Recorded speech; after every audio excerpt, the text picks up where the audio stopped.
ሰላም ጤና ፍቅር በረከት ተመኘንላችሁ ወደ ቤተሰቦቻችን በእያላችሁበት የዓለም ዳርቻ ሁሉ እንደምን ቆያችሁ። ዓለማችን እንዴት አደረች የሚለውን ልንነግራችሁ ነው አሁን የተገናኘ ነው። እንግዲህ አፕዴት የሆኑ መረጃዎች አሉ። እጅግ በጣም ሰቅጣጭ የሆነ ነገር ምድራችን እያስተናገደች ነው። እንደተለመደው እየተሻሻለ አይደለም የመጣው። ከሰዓታት በፊት የወጡ መረጃዎች እንደሚያሳዩት አሪዞና እንደ ችቦ እየነደደች ነው። በአሪዞና ግዛት ውስጥ በአሁኑ ወቅት እጅግ አስከፊ ፈጣን የሆነ ሰደድ እሳት እየተስፋፋ ነው። ሁኔታውን ለመግለጽ እንግዲህ በርካታ የመገናኛ ብዙሃን እንደ ችቦ እየነደደች ነው የሚል መግለጫዎችን እየተጠቀሙ ይገኛሉ። በአሪዞና ምን ተከሰተ? ለመሆኑ ምንድነው እንደዚህ ምድራችን አስጨናቂ ነገር ላይ እንድትሆን ያደረጋት የሚለውን ነው በጥልቅ የምንፈትሸው። አብራችሁን ስለምትሆኑ ከወዲሁ እናመሰግናለን። ሮማን ጸጋዬ ነኝ ከአክሱም ቲዩብ። ሰናይ ቆይታ ይሆንላችሁ። አሪዞና እንግዲህ ከአየር ላይ የተቀረጸ መረጃዎች ማለት ፉቴጆች እያየን ነው። እሳቱ ወደ መኖሪያ መንደሮች እየተቃረበ በመሆኑ በሺዎች የሚቆጠሩ ሰዎች በአስቸኳይ ከቤታቸው እንዲወጡ እየተደረገ ነው። አስቸኳይ ጊዜ አዋጅም የነፍስ አድን እና የእሳት አደጋ ተከላካይ ቡድኖች፣ ሬንጀሮች፣ አውሮፕላኖች፣ ሄሊኮፕተሮችን በመጠቀም እሳቱን ለመቆጣጠር ሌት ተቀን እየሰሩ ቢሆንም ከፍተኛ ነፋስ ስራቸውን እጅግ ፈታኝ አድርጎባቸዋል። እንዲሁም የጭስ መበከል አጋጥሞታል። አካባቢው ከአሪዞና አልፎ በጎረቤት ግዛቶች ጭሱ በመስፋፋቱ የአየር ጥራት ማስጠንቀቂያ እየተሰጠ ነው ማለት ነው። ውድ ቤተሰቦቻችን እንግዲህ ሰማዩ የደማባት ምድር ደግሞ የአሪዞና መቃጠልና የዓለም የመጨረሻው ዘመን መቅሰፍት እየተባለ ነው ያለው ማለት ነው እና ከቅድስት ምድር እስከ እሳቶን የአሪዞና ጥንታዊ ታሪክን መፈተሽም ተገቢ ነው። አሪዞና ዛሬ የምናውቃት በረሃማ ግዛት ብቻ አይደለችም። ከብዙ ሺህ ዓመታት በፊት የሆፒ ናሆማ እና የአጋቺ ተወላጆች ቅድስት ምድር ትባል ነበረ። ጥንታዊ ምድራቸውን እንደ እናት ያከብሯት ነበር። ከተፈጥሮ ጋር በስምምነት የሚኖሩባት ቦታ ነበረች። በተለይ ደግሞ በሆፒ ጎሳዎች ትንቢት መሰረት ምድር ስትታመም የሰው ልጅ ስግብግብነት ወሰን ሲያጣና ሰማዩ ቀለሙን ሲቀይር ምድር በእሳት ትነጻለች የሚል አስፈሪ ትንቢት ነበራቸው። ያ የጥንት ትንቢት እየተፈጸመ ይመስላል። የሀገሬው ተወላጆች ለአማልክቶቻቸው መስዋዕት የሚሰዉባቸው ታላቅ ግራንድ ካየን የሚገኝባት ይቺ ምድር ዛሬ በኃይለኛ ነበልባል ተውጣ ወደ አመድነት እየተቀየረችና እንደ ችቦ እየነደደች ነው የምትገኘው።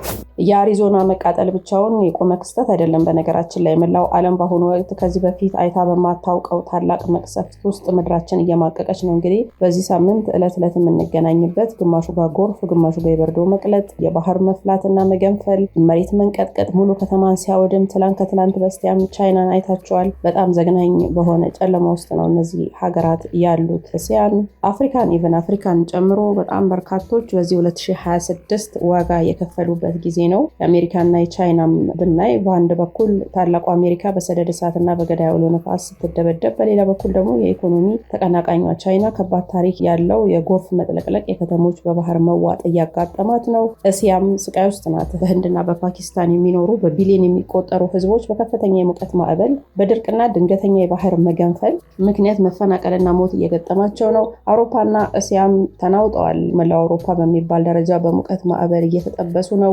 ወንዞቿ እየደረቁ ነው። ከእስያ እስከ መካከለኛው ምስራቅ ያሉ ሀገራት ደግሞ በኃይለኛ የመሬት መንቀጥቀጥ እየተናወጡ ነው። የባህር መፍላትና የበረዶ መቅለጥም በጣም በትልቁ ሳይንቲስቶችን አስግቷል። የዓለም ውቅያኖሶች ሙቀታቸው ጨምሮ እየፈሉ ይገኛሉ። ይህም በዋልታዎች አካባቢ ያሉ ግዙፍ በረዶዎች በከፍተኛ ፍጥነት እንዲቀልጡ በማድረግ የባህር ወለል እንዲነሳና የባህር ዳርቻ ከተሞችን እንዲውጥ እያደረገ ነው እና የሴራ ተንታኞች ራሱ ምን ይላሉ የሚለውን ለማየት ሞክሬያለሁ። ይህን ሁሉ መቅሰፍት ተራ የተፈጥሮ ክስተት ወይ ደግሞ የአየር ንብረት ለውጥ ብቻ ነው ብለው የማያምኑ በሚሊዮን የሚቆጠሩ ሰዎች አሉ እና በጀርባው ስላለው ሚስጥር የሴራ ቲዎሪስቶች ደግሞ የሚሉት አላቸው። ታላላቅ መንግስታት በተለይ አሜሪካና ቻይና የአየር ንብረትን እንደ ጦር መሳሪያ እየተጠቀሙበት ነው የሚል የሴራ ቀዳሚው ሆኖ አግኝቼዋለሁኝ። በአላስካ የሚገኘው HAARP የተባለው የምርምር ማዕከል የከባቢ አየር ሞገዶችን በመቀየር ሆን ብሎ በአሪዞና ላይ ከፍተኛ ሙቀት እንዲፈጠር፣ በሌሎች ሀገራት ደግሞ የመሬት መንቀጥቀጥና ሱናሚ እንዲነሳ እያደረገ ነው ተብሎ ይታመናል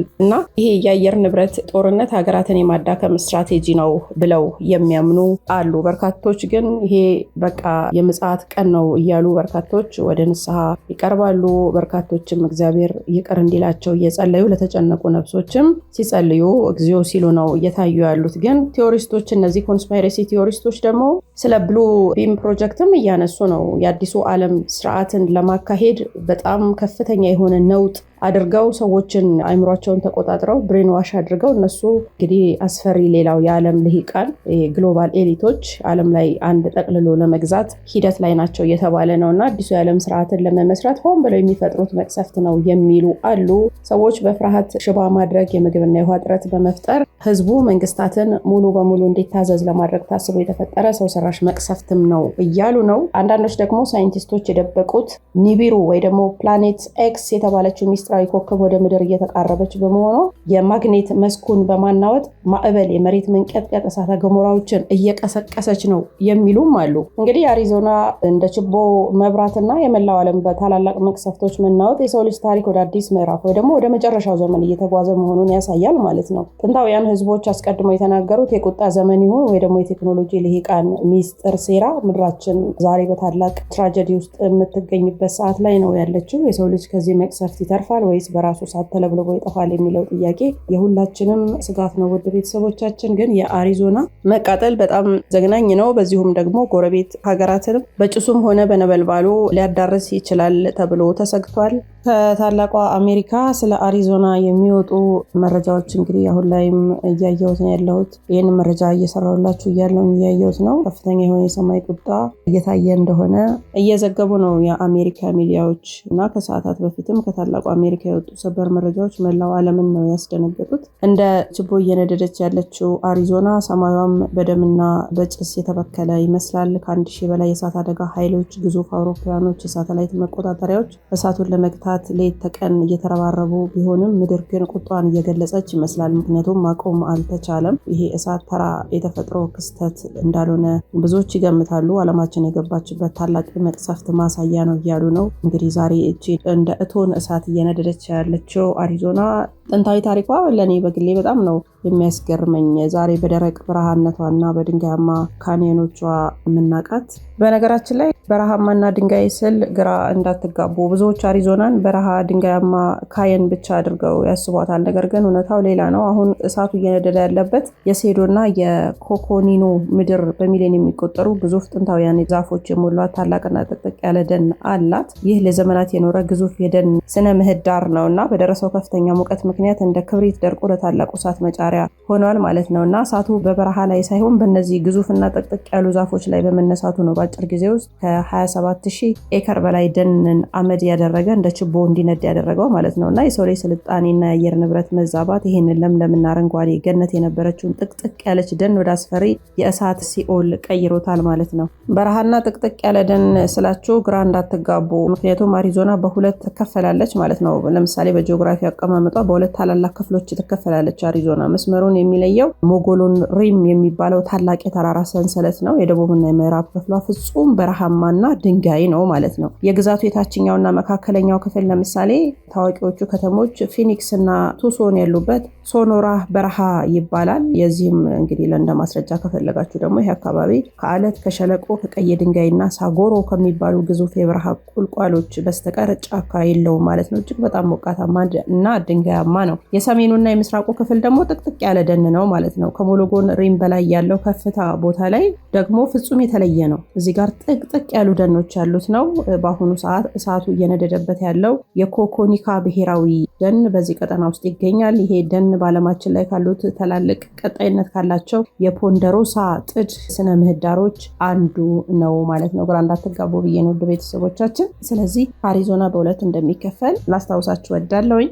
ስለዚህ አሪዞና ዛሬ የምናውቃት በረሃማ ወይ ደግሞ ጥቅጥቅ ያለች ገነት የምትመስል ብቻም አይደለችም፣ በሁለት ነው የምትከፈለው። ከብዙ ሺህ ዓመታት በፊትም የሆፒ የናውቫ እና የአካቺ ተወላጆች ቅድስት ምድር ይሏት ነበረ ይህችን ቦታ። እነዚህ ጥንታውያን ህዝቦች ምድርን እንደ እናት እንዳልኳችሁ ከላይ በጣም ነው የሚያከብሯት። ከተፈጥሮ ጋር ደግሞ በስምምነት ነበረ የሚኖሩት ማለት ነው እና እንደዚህ ሰደድ እሳት ራሱ ሲነሳ ምድር ራሷን እያጸዳች ነው ብለው ያምናሉ ማለት ነው። ቤተሰቦቻችን ዛሬ በደረቅነቷ በበረሃማነቷ በድንጋያማ ካይኖቿ የምናውቃት አሪዞና ይህ አሁን በሁለት ይከፈላል ያልኳችሁ ማለት ነው። ከሺህ ዓመታት በፊት የምድር መፈጠሪያ ሚስጥር ተደርጋ የምትወሰድ ቅድስት ምድር ተብላ የምትታወቅ ናት። የሆፒ የናቫሆ እና የአፓቺ ተወላጆች ነው ለዘመናት ሲኖሩባት የነበሩት እና እነሱ ከተፈጥሮ መናፍስት ጋር ይነጋገሩባታል።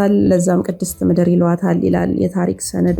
በተለይ ደግሞ የሆፒ ጎሳዎች ስለ ዓለም ፍጻሜና ስለ መቅሰፍት የጻፉት ጥንታዊ ትንቢት ዛሬ ለሚሆነው ነገር ማብራሪያ ይሰጠናል ይላሉ ብዙ ጸሐፊያን። የሆፒ ጠቢባን እንደሚሉት ዓለማችን ከዚህ በፊት በሶስት ታላላቅ መቅሰፍቶች ጠፍታለች። አሁን ያለንበት አራተኛው ዓለም ደግሞ በሰው ልጅ ስግብግብነት ቴክኖሎጂን ያላግባብ በመጠቀምና ተፈጥሮን በመበከል ምክንያት በእሳት እንደሚጠፋ ተንብየው ነበረ። ትንቢታቸው ምን ይላል? ምድር ስትታመም የሰው ልጅ ሰማይን እንደ ሸረር ድር በቴክኖሎጂ መስመሮች ሲያጥራትና ሰማዩ ቀለሙን ቀይሮ ማቃጠል ሲጀምር ያኔ የምድር የቁጣ እሳት ይነሳል ይላል ማለት ነው። ዛሬ በአሪዞና ሰማይ ላይ የሚታየው ቀይ ጭስና የሚንበለበለው እሳት የጥንታውያን ጎሳዎች ትንቢትን እውን ያደረገ ይመስላል ይላሉ በርካቶች ማለት ነውና እንግዲህ አሁን ጊዜያት አልፈዋል። አውሮፓውያን ወራሪዎችና አሜሪካውያን ይችን ምድር ከተቆጣጠሩ በኋላ አሪዞናን የካውቦዮች የወርቅ ማዕድን ፍለጋና የታላቁ ግራንድ ካኒየንን መዳረሻ አድርገዋታል። በ20ኛውና በ21ኛው መቶ ክፍለ ዘመን አሪዞና የሳይንስ ምርምር፣ የጦር ሰፈሮች፣ የሚስጥራዊ ቴክኖሎጂ መናኸሪያ ሆነች ማለት ነው። ነገር ግን የሰው ልጅ ስልጣኔ እየጨመረ ሲሄድ በምድሪቱ ላይ ያለው ሙቀት በከፍተኛ ፍጥነት መጨመር ጀመረ። ዛሬ ላይ ላለንበት 2026 ዓ.ም እንደ አውሮፓውያን የዘመን ቀመር ያ የጥንታዊ የኖህ ዘመን ታሪክ ተደግሞ ምድር በውሃ ሳይሆን በእሳት የምትቀጣበት ምልክት ከአሪዞና መታየት ጀምሯል። አሁን ጉዳዩ ከአሪዞና ወጥቶ ወደ መላው ዓለም ስናየው ደግሞ የአሪዞና መቃጠል ብቻውን የቆመ አደጋ አይደለም። ሰሞኑን በዚህ ሳምንት እንኳን ሰኔ ከገባ ጀምሮ ማለት ይቻላል በአሁኑ ሰዓት መላው ፕላኔታችን በታላቅ መቅሰፍት ውስጥ ትገኛለች። እንደ ነጮቹ ደግሞ 2026 የመከራ ዘመን ልንለው እንችላለን። አንድም ቀን ያለ ረፍት ነው ምድር ቁጣዋን ከሰማይም ከምድርም ሲወርድባቸው የነበረው ታላቁ አሜሪካና ቻይና ትላንት አንስተናል። ህንድና ፓኪስታንን አንስተናል። መላው አውሮፓና እስያንም አንስተናል። ታላላቅ ወንዞች ደርቀው መሬቱ ተሰነጣጥቋል። በተመሳሳይ ሰዓት ደግሞ ከእስያ እስከ መካከለኛው ምስራቅ ያሉ ሀገራት በታላላቅ የመሬት መንቀጥቀጥ እየተናወጡ ከተሞቻቸው ወደ ፍርስራሽ እየተቀየሩ ነው። በዓለም ዙሪያ ያሉ ግዙፍ የበረዶ ግግር ተራራዎችን በከፍተኛ ፍጥነት እየቀለጡ ውቅያኖሶች እየሞሉ ነው ማለት ነው። ይሄ ማለት የባህር መፍላትና መገንፈል የባህር ዳርቻ ከተሞችን ሙሉ በሙሉ ለማጥፋት ወይ ደግሞ ለመዋጥ ተቃርቧል ማለት ነው። ይሄ እንግዲህ በአይን የሚታይ ነገር ነው። ትንቢት አይደለም ወይ ነገ ይሆናል የሚባል አይደለም። አሁን ምድር ላይ ያለ እውነታ ነው። ይሄ ሁሉ መቅሰፍት በአንድ ጊዜ እንዴት ሊከሰት ቻለ? ሳይንቲስቶች የአየር ንብረት ለውጥ ወይ ደግሞ ክላይሜት ቼንጅ የሚል ስም ቢሰጡትም የዓለም ሚስጥር የሚመረምሩ ደግሞ የሴራ ቲዮሪስቶች ከጀርባው ሌላ አስፈሪ ነገር እንዳሉ ይናገራሉ። ከላይ እንዳልኳችሁ ሆን ብለው የአየር ንብረት ጦርነት እየከፈቱ ነው የሚሉ አሉ። ፕሮጀክት ብሉ ቢም እና የአዲሱ ዓለም ስርዓት ኒው ወርልድ ኦርደር ሁለተኛው አስፈሪ ሴራ የዓለም ልሂቃን ይህንንም ያነሳሉ። ዓለምን ወደ አንድ ጠቅላይ ግዛት ለመጠቅለል ሆን ብለው የፈጠሩት ሰው ሰራሽ መቅሰፍት ነው የሚለው ነው። ህዝቡን በፍርሃት ሽባ በማድረግ የምግብና የውሃ እጥረት በመፍጠር የዓለምን ህዝብ ቁጥር ለመቀነስ እና በመጨረሻም እኛም የምናመጣላቸው አንድ መንግስት ብቻ ተቀበሉ ለማለት የታቀደ ሴራ ነው ተብሎም ይታመናል። ሌላው እንግዲህ የአሪዞና እንደ ችቦ መቃጠል፣ የጥንታውያን ጎሳዎች ትንቢት መፈጸም፣ የመላው ዓለም በድርቅ በጎርፍና በመሬት መንቀጥቀጥ መታመስ፣ ይህ ሁሉ የሚያሳየን አንድና አንድ ነገር ብቻ ነው። ዓለማችን አሁን ባለችበት መቀጠል እንደማትችል ማለት ነው እና ይሄ የተፈጥሮ ራሷ ቁጣ ሳይሆን ወይ ደግሞ የሰው ልጅ ሚስጥራዊ ቴክኖሎጂ ሴራ ወይ ደግሞ ምድራችን ዛሬ በታላቅ ትራጀዲ ውስጥ እንደምትገኝ የሚገልጹ ናቸው። የሰው ልጅ ከዚህ መቅሰፍት ይተርፋል ወይስ በራሱ ስግብግብነትና እሳት ተለብልቦ ይጠፋል? መልሱን ለጊዜ መተው ይሻላል ውድ ቤተሰቦቻችን። ነገር ግን ዕለት ዕለት የምንገናኝበት ጆሮን ጭው የሚያደርግ መረጃ ነው። እንግዲህ ሁላችንም ሁልጊዜ እንደምንባባለው ሁላችንም ለንስሐና እንዲሁም ደግሞ ለጸሎት ጊዜ እየሰጠን ነው። እግዚአብሔር ጸሎትና ንስሐ በዚህ ሰዓት ያስፈልገናል። ምክንያቱም እዛ የሚፈጠር ነገር እኛ ጋር የማይመጣበት ምንም ምክንያት የለም። እኛንም ይነካል። እዛ በምግብም በመድኃኒትም በተለያዩ አቅርቦቶች ከዓለም ጋር የተሳሰርንም ስለሆነ እዛ የሚፈጠር አደጋ የነሱ አደጋ ብቻ ነው ለማለትም አንችልም። እንደ ሰው ልጅም ደግሞ ለእነዚህ ሰዎች አብዝተን መጸለይ ይገባናል ለማለት እንወዳለን። በመረጃ ላይ ያላችሁን ሀሳብ አስተያየት ልታጋሩን ደስ ይለናል። አብራችሁን ስለነበራችሁ ጋር እናመሰግናለን። በቀጣይ መረጃ ደግሞ እስከምንገናኝ ቸር ቆዩልን።